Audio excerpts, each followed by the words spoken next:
Hello, welcome to the Year 13 Information Evening. We're going to go through some information that will help you support your child with their A-level English literature. They will be sitting the EdXL English Literature A-level paper, and in preparation for that they will sit PPEs in November just to make sure that they are A-level ready for 2021. There are 4 different components to the A-level. So component 1 is the drama paper, and students have been studying tragedy. The 2 plays that they have studied are Hamlet and A Streetcar Named Desire, and they will be sitting both of those for their PPE in November. They also study a prose comparative. They've already read The Handmaid's Tale as part of that, and after half term we'll be looking at Frankenstein by Mary Shelley. Component 3 is poetry, and part of that is post-2000 content, so really modern poems, and then they'll also study John Keats in detail. Finally, they should be working at the moment on their comparative essay for coursework, which will be on 2 different texts of their choice. There are 5 assessment objectives in English literature. Assessment objective 1 is about constructing an argument using academic writing and appropriate terminology. Assessment objective 2 is looking at form, language and structure. Assessment objective 3 is thinking about the context in which a text is produced and received. So that might be social and historical context, or it might be literary context. Assessment objective 4 is about comparing different literary texts. And then finally, assessment objective 5 is about looking at different interpretations.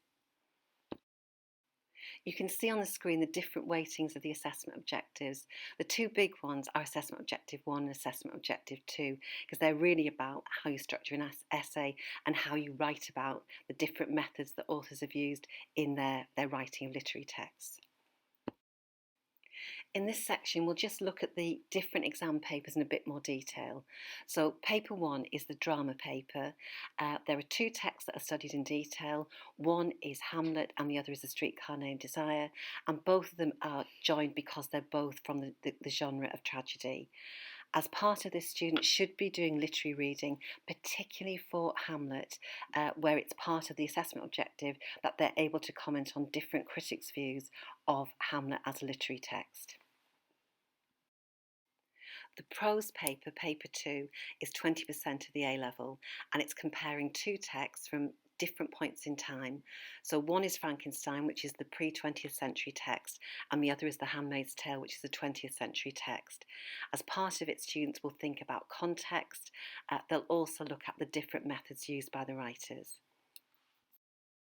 The final examined component is poetry, and that's 30% of the final A-level. There are 2 sections to it. So section A is the post-2000 section, where students will be given an unseen poem and they'll be asked to compare it to one of 2 named and prepared poems. Lots of emphasis there on comparison and also looking at different poetic techniques. The second part of the poetry paper is looking at John Keats in detail. So we'll look at a selection of his poetry, and also we'll look at the context of Romanticism and what's happening around the time that the text was produced.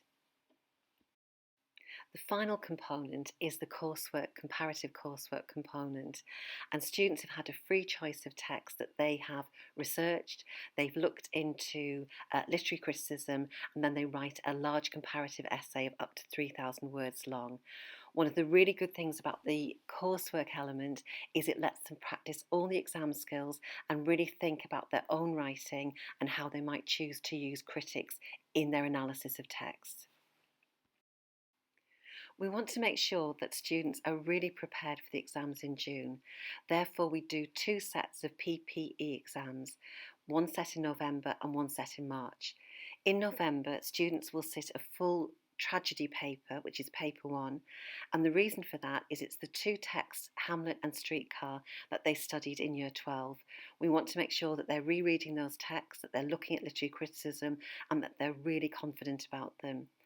Therefore, things that they could be working on are creating flashcards with key quotations.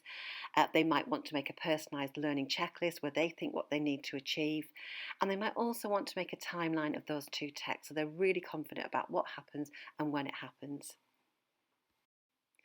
They'll also sit the section A part of the poetry paper, and that's what we're currently working on. So it's a really good chance for them to use and reinforce the skills that we're doing in class at the moment. There are lots of resources available for English literature, and we would strongly recommend that students are accessing those resources. Some of them are free and online, so the British Library website is a really excellent resource. It's got lots of literary essays online that are very easy to access and that cover the text that we're looking at. There's also the videos from Mr. Bruff and the interpreture.com site. Again, both very useful.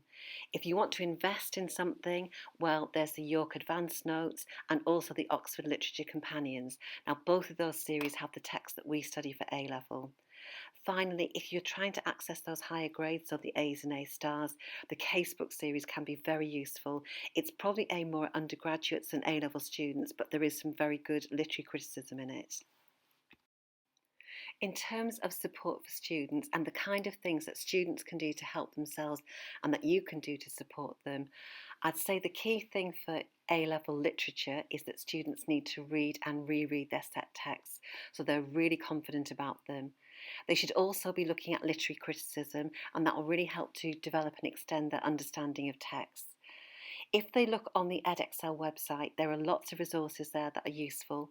So, for example, there are past questions and mark schemes as well.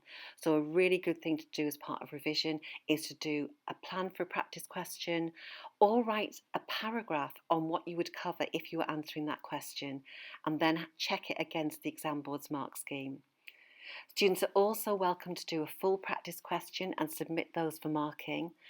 There are Period 6 lessons on Mondays, and students can ask for one-to-ones, particularly if there's something that they're worried or concerned about. And then it might be good actually as a parent if you help your student, your child, by testing them on key quotations, because the more quotations they know, the more confident they'll be when they go into the exam. If you need any more information or you want to ask any questions about how you can support your child, then please contact me. You can either ring me at Trinity or contact me on my email.